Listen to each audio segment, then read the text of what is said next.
नमस्कार. सायली तिच्या बेडरूम मध्ये बसलेली असते. त्याच वेळेला तिथे कल्पना येते आणि कल्पना सायलीला बोलते, सायली, काय चाललंय तुझं? खरं तर मला तुझं काही कळतच नाही. तेव्हा सायली बोलते, आई, काय करू मी? खाली आले तर तुम्ही कोणी माझ्याशी बोलत नाही. तुम्ही फक्त आणि फक्त त्या प्रियाशी आणि अस्मिताताईशीच बोलत असता. नाहीतर मग त्या दोघी माझ्यावरती काही ना काहीतरी बोलतच असतात. त्याशिवाय मला हा विषयच वाढवायचा नाही. आणि सायली मात्र तिथे बसूनच असते. त्यावेळेला कल्पना बोलते, सायली, मला कळतंय त्या दोघींचं चुकतंय, समजतंय, पण प्लीज तू शांत हो. तेव्हा सायली बोलते, मी शांतच आहे. तेवढ्यात मात्र सायलीला एक फोन येतो. सायली खूपच घाबरते आणि तशीच तिथनं तडक निघून जाते. कल्पनाचा जीव मात्र खूपच घालमेल झालेला असतो. तिला खूपच भीती वाटत असते. ती म्हणत असते, काहीतरी खूप मोठा घोटाळा आहे जो मला दिसण्यात येत नाही. पण काहीही झालं तरी सुद्धा मला शांत बसून चालणार नाही म्हणजे नाही. मला लवकरात लवकर सगळ्या गोष्टींचा नीट विचार केला पाहिजे. पण कसा तेच मला कळत नाही. तेवढ्यात पूर्णा आजी कल्पनाला बोलते, कल्पना, अगं काय झालं? कसला विचार करतेस? तेव्हा लगेच कल्पना बोलते, आई, कुणास ठाऊक. खरं सांगायचं तर मन खूपच खायला उठलंय. असं झालंय की मला काय करावं ते समजतच नाही आहे. पण मला एवढं मात्र माहिती आहे की काहीतरी खूपच वेगळंच कानावरती पडणार आहे. तेव्हा पूर्णाजी बोलते, कल्पना, अगं काय बोलतेस तू?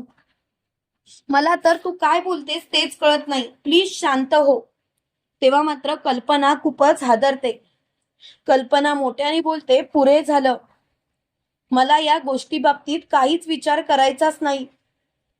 मुळात जे काही चालू आहे ना ते चुकीचं चालू आहे आणि मला या गोष्टीचा विचार करावाच लागणार.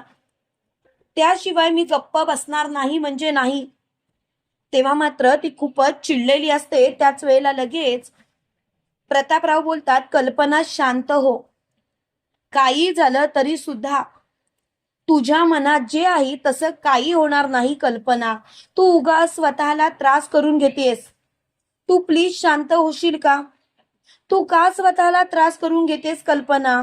त्यापेक्षा तू शांत हो आणि शांत झालीस तर बरं होईल.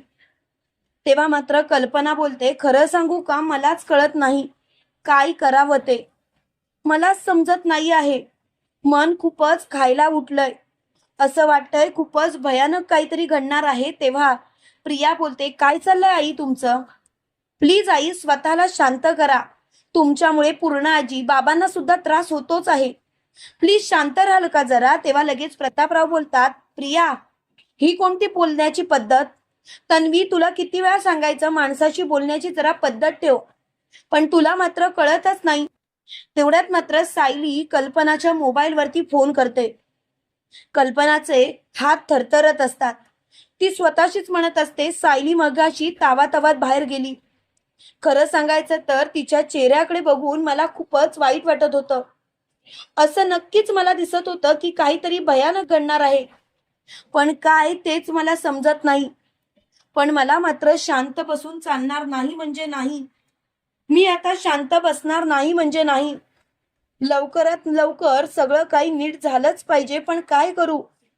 तेवढ्यात मात्र प्रतापराव बोलतात, कल्पना, अगं फोन उचल, असं काय करतेस?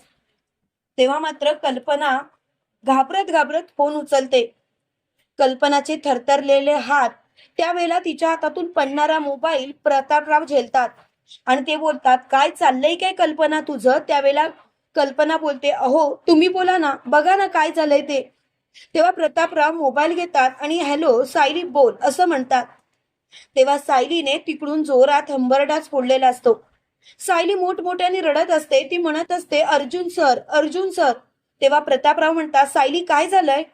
बाळा तू का रडतेस, सांगशील का? आणि तू अर्जुनचं नाव का घेतेस? तेव्हा मात्र कल्पना हादरते आणि प्रतापरावांना बोलते, काय झालंय? मला नीट सांगा ना. काहीतरी भयानक झालंय, मला कळतंय, मला समजतंय. प्लीज मला सांगाल का? तेव्हा मात्र कल्पना खूपच हादरलेली असते. त्यावेळेला प्रतापराव बोलतात, कल्पना जरा थांब, जरा शांत होशील का? त्यावेळेला मात्र प्रिया स्वतःशीच बोलते, बरं होईल तो अर्जुन दचकला तर. तसंच काहीतरी व्हायला पाहिजे. तो जर का गेला तर हा म्हातारा जेलमध्ये जाईल आणि कायमची मी सुद्धा त्या सगळ्या प्रसंगातून सुटेन. तेवढ्यात मात्र प्रतापराव फोन घेतात आणि बोलतात, सायली बाळा तुझं रडणं थांबव, तिथे कोण आहे का? तेव्हा मात्र चैतन्य फोन घेतो आणि तो लगेच प्रतापरावांना बोलतो, काका तुम्ही लगेच हॉस्पिटलमध्ये या.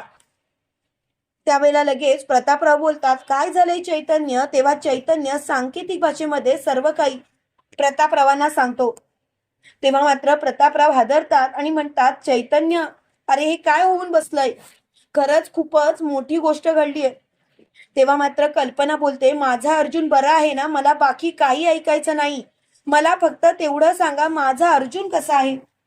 तेव्हा लगेच मोठ्याने प्रतापराव बोलतात, कल्पना शांत हो, अर्जुनला काहीही झालेलं नाही, अर्जुन अगदी टकाटक आहे, तू काळजी करू नकोस, आपल्याला हॉस्पिटलला जायला पाहिजे.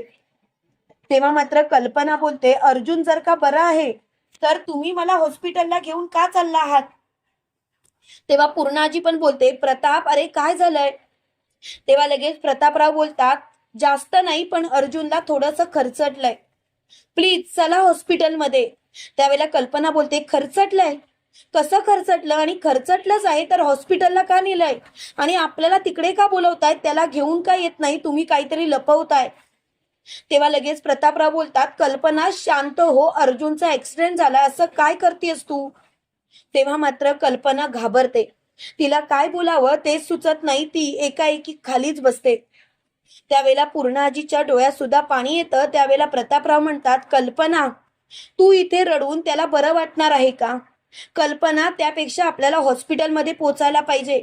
सायलीला तुझ्या आधाराची गरज आहे. त्या पोरीची अवस्था काय झाली असेल याचा तरी विचार कर, तुला तर माहितीच आहे ना. तेव्हा लगेच कल्पना बोलते, हो हो चला. इकडे आपल्याला असं पाहायला मिळतं, सायली खूपच रडत असते. त्यावेळेला चैतन्य सायलीला म्हणत असतो, सायली वहिनी शांत हो, किती रडतेस तू? सायली वहिनी अर्जुनला काही होणार नाही. तेव्हा लगेच सायली म्हणते, माझंच चुकलं, सकाळी मी सुद्धा त्यांच्या सोबतच यायला पाहिजे होतं. तेव्हा चैतन्य बोलतो, सायली वहिनी प्लीज, जे व्हायचं असतं ते कधीच चुकत नसतं, तू असा का विचार करतेस? आणि जे झालं ते झालं, आपण नक्कीच अर्जुनला यातून वाचवू. तेव्हा मात्र अर्जुन खूपच चिडलेला असतो. त्यावेळेला लगेच तिथे प्रतापराव, कल्पना सगळेजण आलेले असतात. कल्पनाला बघता सायली कल्पनाला जाऊन मिठी मारते. तेव्हा कल्पना बोलते, सायली बाळा रडू नकोस, काही होणार नाही, तू कशाला काळजी करते, सगळं काही व्यवस्थित होईल. सायली बाळा मी पूर्णपणे खात्री देते तुला, अर्जुन एकदम टकाटक तुझ्या समोर उभा राहील. तेव्हा सायली बोलते, आई अर्जुन सरांना काही झालं तर मी नाही जगू शकत. तेव्हा प्रतापराव बोलतात, सायली मोठ्यातला मोठा डॉक्टर आपण बोलू, पण अर्जुनला काही होणार नाही, तुझ्या बापाचा शब्द आहे, तुला कळलं? तुम्हाला काय वाटतं मित्रांनो, खरोखर अर्जुनला सुभेदार कुटुंब वाचवू शकेल का? कमेंट करून नक्की कळवा. आणि असेच मालिकेंचे नवनवीन अपडेट पाहण्यासाठी व्हिडिओला लाईक आणि चॅनलला सबस्क्राईब करायला विसरू नका. थँक्यू.